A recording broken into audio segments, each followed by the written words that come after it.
So what's going on, guys? My name is MrDalekJD, and in this video I'm going to give you a simple guide on how to complete the Black Ops Cold War Zombies Easter egg on D Machina. This Easter egg can be completed in solo or co-op, and if you're looking for some players to help you with this Easter egg, I'm sure the comment section will help you. Furthermore, at any point if you need additional help, please open the description. So starting things off, you want to open your way to the facility, turn on the power, go into the Dark Aether, and activate the Pack-a-Punch machine. I'm sure all of you are familiar with how this mechanic works in the map, and once you have Pack-a-Punch activated, we can start with the Easter egg. After building Pack-a-Punch, an anomaly will have spawned somewhere on the map, allowing you back into the Dark Aether. If you're having trouble finding the anomaly, look on your mini-map and look for the star icon. Once you're in the Dark Aether, we're going to be looking for 3 parts that always spawn in the same location but spawn in a random order. This order changes every game, but just check these locations in the video and you will find these 3 parts. One of them is an aerial that can be found here in the spawn room. Another is a part on this plane here near Juggernog, and finally the last part can be found in the Pack-a-Punch room behind this fast travel. All of these parts can be gotten within the 1 trip in the Dark Aether, as long as you found them all in the order that they are in your game. From there, you just go up to the buildables bench under the Pack-a-Punch and build the Aether Scope. Once you've built the Aether Scope, come to the medical bay and there will be another Aether portal taking you to the Dark Aether. Once you're in the Dark Aether, come to this computer and pick up the diary, then head below and you'll be prompted that an anomaly has been detected. If you hold your interact button on this little blue orb, it will spawn in a ghost that you'll need to give this diary to.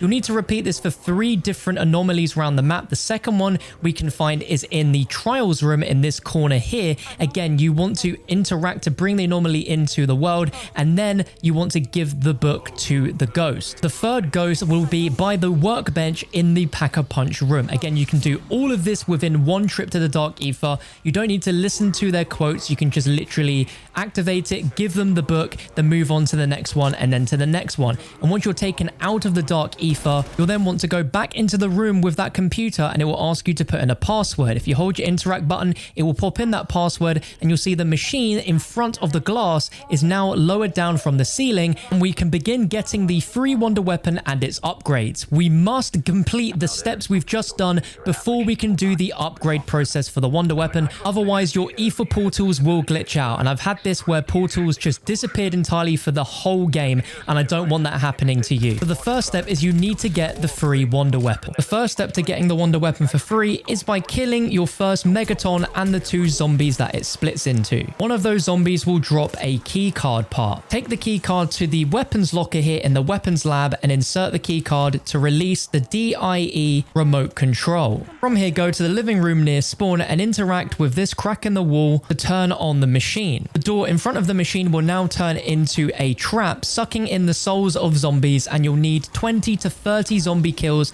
in order to complete this step. If the kill requirement is not met, you will hear a prompt that the machine needs to cool down. Wait about 20 seconds, go up to the wall and turn the machine on again, and repeat until the door has finished collecting souls. Go back to the crack in the wall and hold your interact to discharge the energy, which will blow the door down, revealing the free DIE shockwave that you can pick up. With that out of the way, we can now begin with the upgrades for the DIE shockwave, and the only prerequisites for any of these upgrades is you need to have gone into the Dark Aether and repaired the Pack-a-Punch machine. Once you've done that and have the DIE shockwave, we can begin. So let's first start with the fire upgrade. To begin this upgrade, make your way to the pond and enter the Dark Aether via the anomaly which is now spawned there. Once in the Dark Aether, go to the crash site and you will notice that this plane is now floating where once it was on the ground, revealing a box. All you need to do is melee the box and it will open a fuse part for you to pick up. This will enter into your HUD as one of the 3 cartridges items.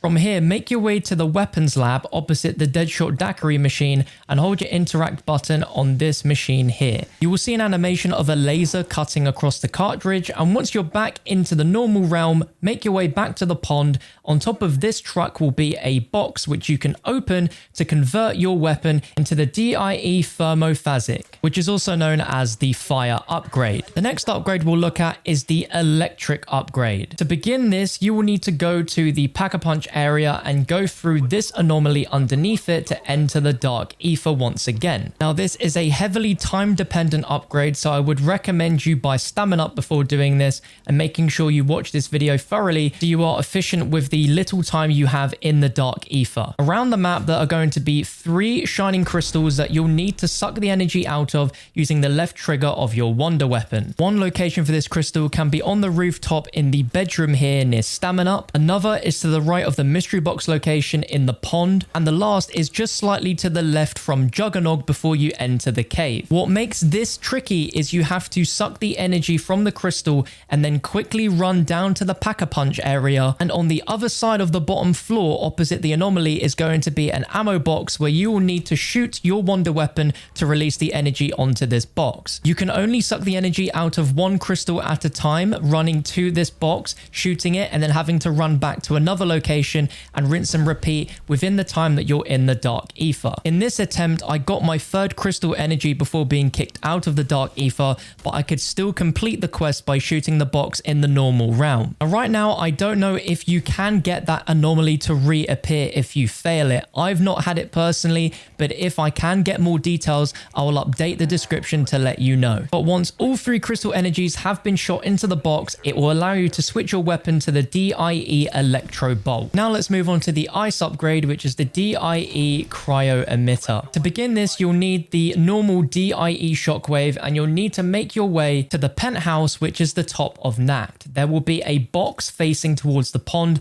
that you'll want to shoot with the wonder weapon, and it will drop on the ground, revealing a empty flask. Once you've picked this up, you'll now need to advance through rounds until you get a Megaton zombie to spawn in. Once it is in the map, you'll want to stand near to this weird thing protruding out of this tree and get the Megaton zombie to fire towards you, hitting that thing on the tree. You'll see a quote from one of the mages or doctors in the game, and you will see that now you can go up to this weird thing on the tree and you can place your flask in to collect some cryogenic liquid. Now this process will take about 30 seconds, so all you need to do is just play through the game. You don't need to advance rounds or anything. Just wait about 20 to 30 seconds to go back up to the tree, and you'll see below is now a filled flask part which you can pick up. From here, make your way to the medical bay, and just before the door towards power will be a crate on the ground which you can use to switch to the DIE Cryo Emitter. And here is how to get the DIE Nova 3.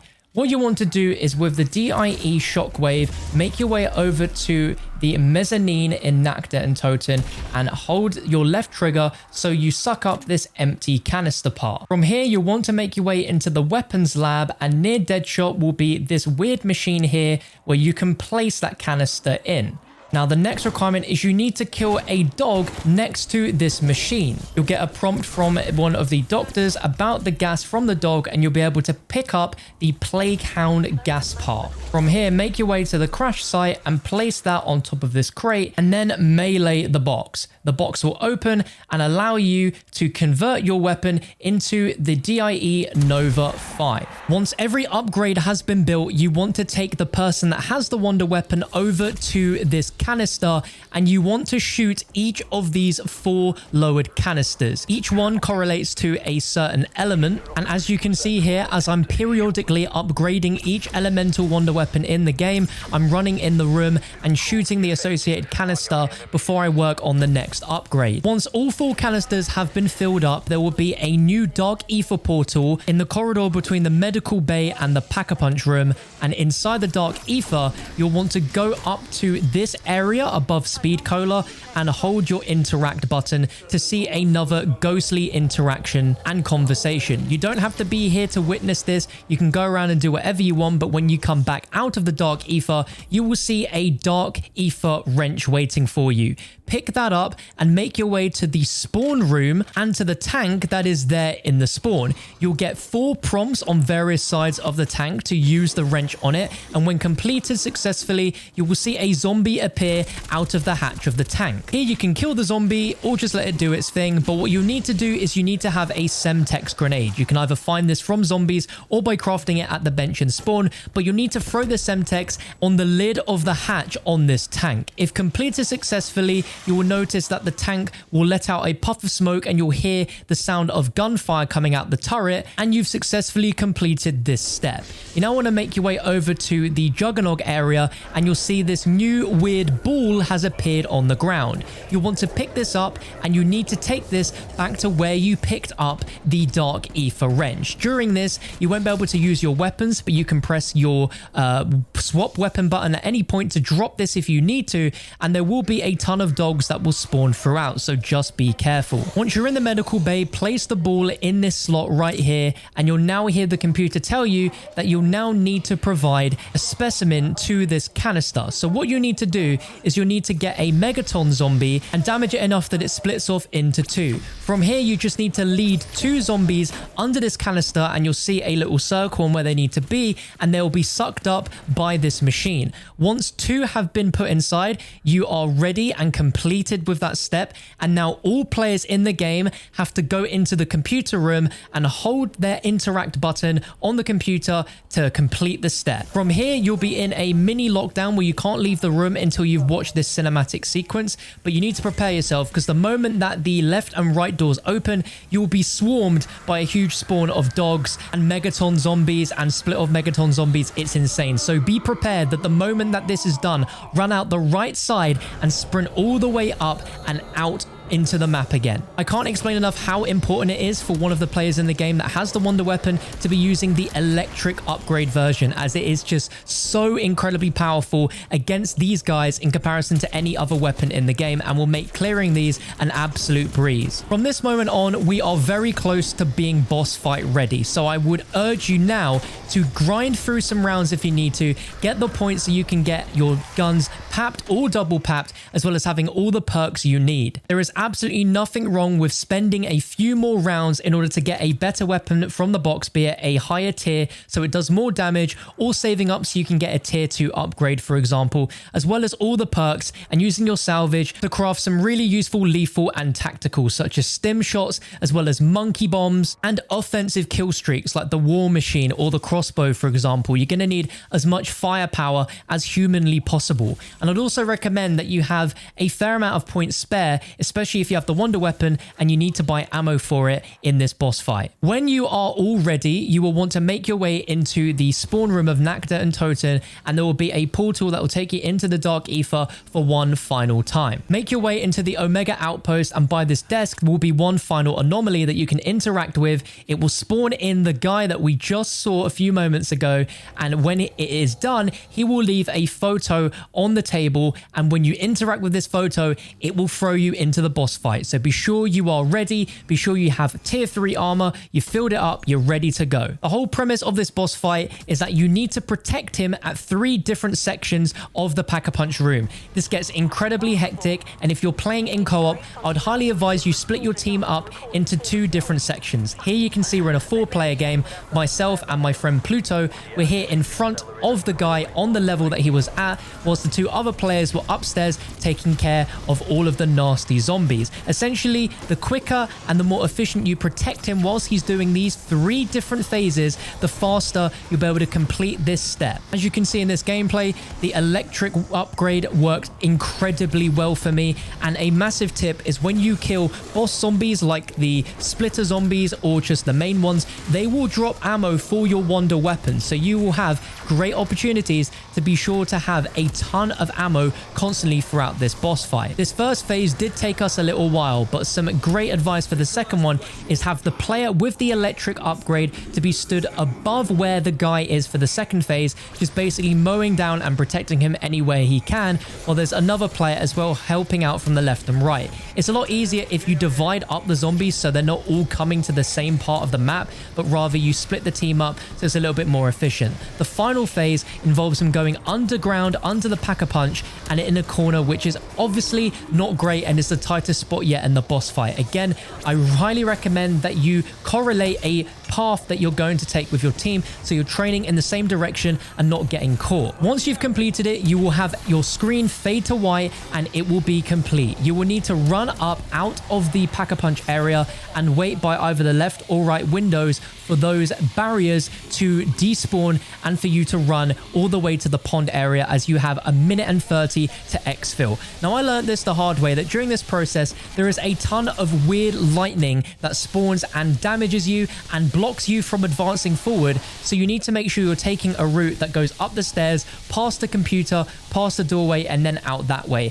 I unfortunately did not survive the exfil, which is terrible for an Easter egg guide, I must admit, but luckily the two other players in the game did manage to make it to the pond. You only have 1:30 to get there, and luckily you don't all need to be there. As long as 1-2 players get there and the others are down, you will still exfil completely. You will get this fun little Easter egg ending cutscene where you can see the map is destroyed, you will have exfilled, and you will have completed the Easter egg. In the grand scheme of Treyarch Easter eggs, this really is a simple Easter egg when you get down to it, and hopefully this video helped you escape with the Easter egg complete. If you found this video useful, please let me know in the comments and by dropping a like rating, and be sure to open the description if you need any additional help. If you need any additional help, I have more Easter egg videos on my channel and you can find it in a playlist link below. But thank you for watching. I'll catch you in the next one.